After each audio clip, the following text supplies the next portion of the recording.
When you have a spirit of a shriveled spirit, a spirit of selfishness, then you always see them as enemies, and that's it. They're not friends, they're just enemies. So it depends on who you are. If you're very grateful for what you have, you have a spirit of abundance, you know that there's so much money in the world, and at the end of your life you can't take it with you, then that's the time when you're gonna have even your competitors as your friends.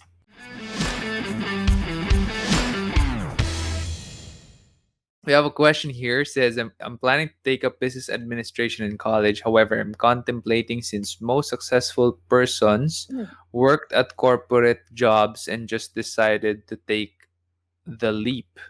So what's our advice? This is a No. high school student. I don't know how you'd want to do it, but if I were given a chance, I would want to try corporate. My entire corporate career was a marketing internship at Starbucks for 4 months. That's it. And then after that, I jumped into business already. So I really learned everything, well, along the way. Internship was my only corporate experience. If I could go back, I would have wanted to try to go corporate just to see how it was like maybe for a few years, and then eventually go into business, because I feel like I'd get to learn the systems, I think, but then when you're in corporate, you're also only gonna be in one aspect of that business, so you're not really gonna learn everything. So I don't know if I'm the right person to ask, but yeah, but I also see people who went into corporate, and then after a few years when they were like 25, 24, they went into business, and everything they've learned from the corporate world they were able to apply to their businesses. So that's my take. But I didn't do it. No, I'm the same in the same exact boat as Erica, where I went and worked for Hewlett Packard for 5 months, and then I resigned and just built SEO Hacker. And the reason why I resigned is HP is a fantastic company to work in, but it's really just because SEO Hacker was growing and I had to focus on it. So the experience I had with HP, I was able to take some things out of it and apply it to my business because I was in the services department where we have service level agreements with our clients. And in the 5 months that I worked for HP, I learned a lot, and I was able to apply that to SEO Hacker. But people who take up business administration or MBAs, I find that they usually work for other businesses. Usually their management role or senior management. And I'm not so sure if they go ahead and start their own businesses someday. I would assume that, but I'm not sure about that. A lot of businessmen and women that I know are like Erica.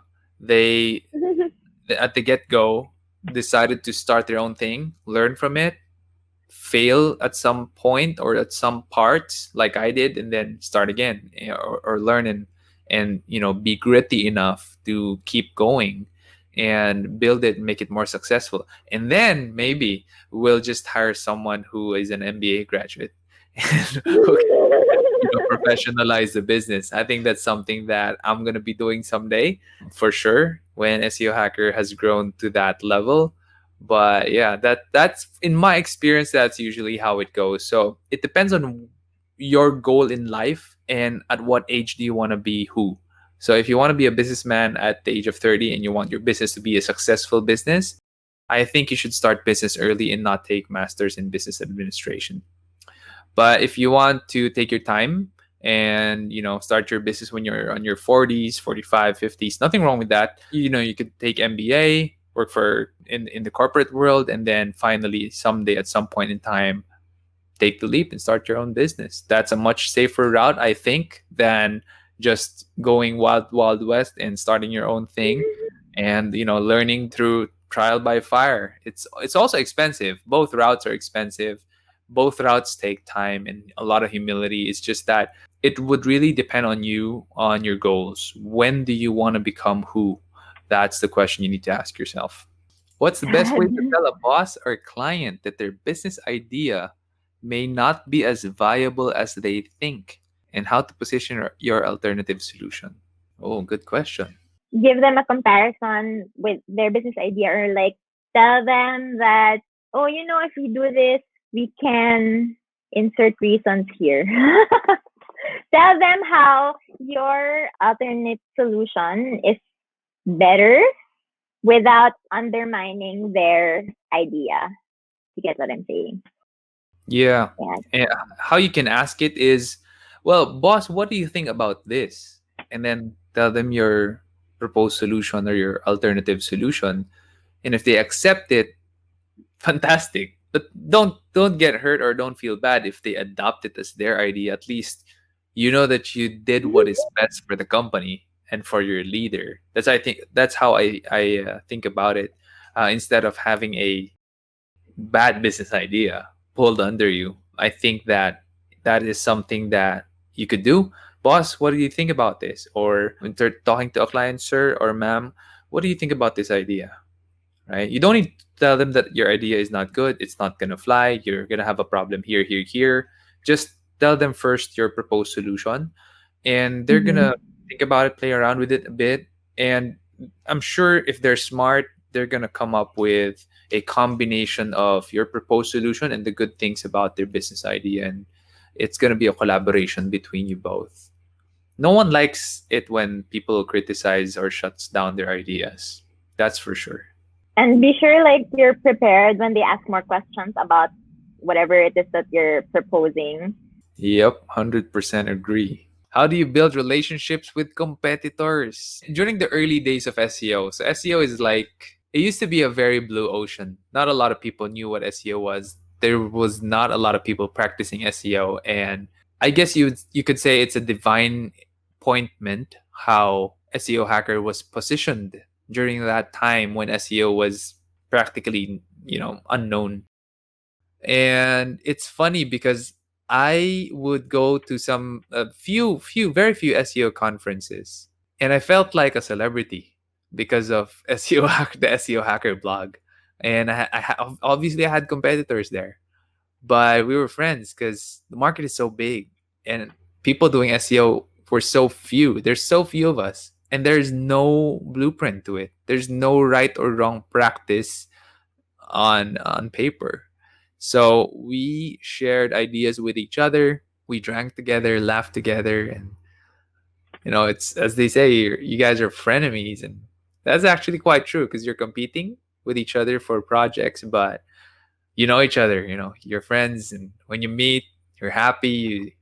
You talk about strategies, tactics, and stuff, and I guess it happens when you have a spirit of gratitude and abundance. But when you have a spirit of a shriveled spirit, a spirit of selfishness, then you always see them as enemies, and that's it. They're not friends, they're just enemies. So it depends on who you are. If you're very grateful for what you have, you have a spirit of abundance. You know that there's so much money in the world, and at the end of your life you can't take it with you, then that's the time when you're gonna have even your competitors as your friends.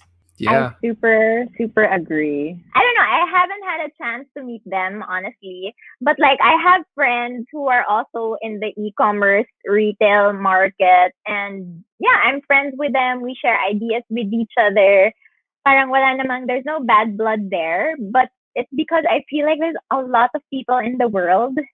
And, or kahit sa Philippines lang alone. And I feel like there's enough for everybody. And the way din naman that you guys grow is that you share each other's, syempre not the super secret, but best practices. I don't know. I don't like to be unfriends with people. That's not my thing. But I just feel like there's enough for everybody. So let's just all share and be happy. Yeah, the question is not naman parang how do you share your deepest secrets doing business. So you can be friends with them without sharing that naman and they'll respect that because they also don't want to share it, right? So you just have to have True, that true. mutual respect for each other. But I think what Zian wants to do was to be intentional in building relationships with competitors. Well, I think I if don't know. if, I think that, if that's the direction of the question, it's as easy as be in the same conferences that they go to. Yeah. Yeah, that's one of the best ways to do it. Say hi, shake hands, pansinin mo sila. Pag di mo sila pinansin, Yeah. wala talagang relationship. I know. All right. I think that is the last question. I just want to share before we go that we are on TikTok and my team is asking me to share this. And I need to do this and I need to promote this. Please help me out. We have 32 followers right now and that's it. And if you could share it to your friends, that would be amazing.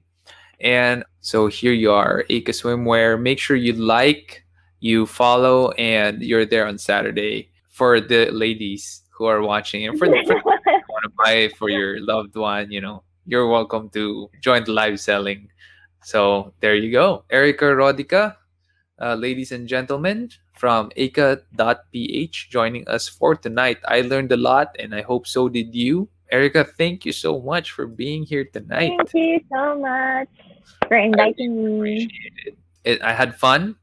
We'll probably do it again someday. And we all learned a lot from you, and we are better for it. I hope you enjoyed this episode, and I'll see you next week. Take care. Oh, hey, and since you're here, can you do me a favor? Can you hit on the subscribe button and hit the bell button and select all notifications so that whenever we have a new video, you're going to be the first one to know. Until then, keep leading.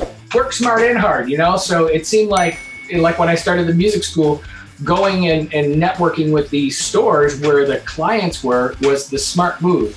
There wasn't instant message. I couldn't send someone a text message. There was no Facebook. So that was when you had to go face to face. Yeah, I mean, to me, it wasn't hard work. It was time consuming, but it was the smart thing to do.